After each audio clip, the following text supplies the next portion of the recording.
Welcome to SR media.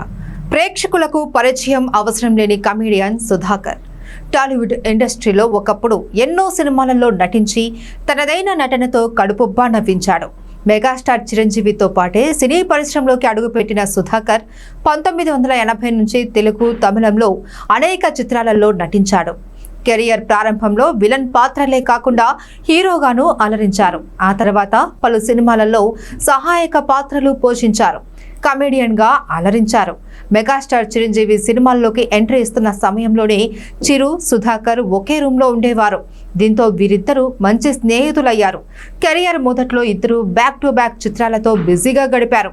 Balakrishna, Venkatesh, Nagarjuna వంటి star హీరోలకు స్నేహితుడిగా నటించారు సుధాకర్. అయితే సినిమాలతో బిజీగా ఉండే సుధాకర్ చాలా కాలంగా సినిమాలకు దూరంగా ఉంటున్నారు.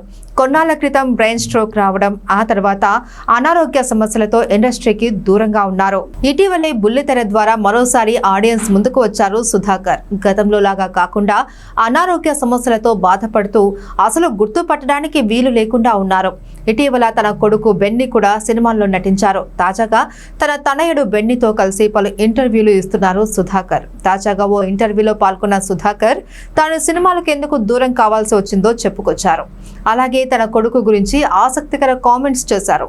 వెంకటేష్ నటించిన సంక్రాంతి తన లాస్ట్ సినిమా అని, ఆ తర్వాతే తనకు బ్రెయిన్ స్ట్రోక్ వచ్చిందని, అందుకే సినిమాలకు దూరం అయ్యాను అని అన్నారు. ప్రస్తుతం తాను రిటైర్ అయ్యాను అని, ఇప్పుడు తాను సినిమాలు చేయలేను అని, తన కొడుకు సినిమాల్లో తన లోటును భర్తీ చేయాలని అనుకుంటున్నట్లు చెప్పుకొచ్చారు. కానీ సుధాకర్ తనయుడు మాత్రం తన తండ్రి వయసుకు తగ్గట్టుగా ఏదైనా పాత్రలు వస్తే నటింప చేయాలి అని అనుకుంటున్నట్లు చెప్పుకొచ్చారు.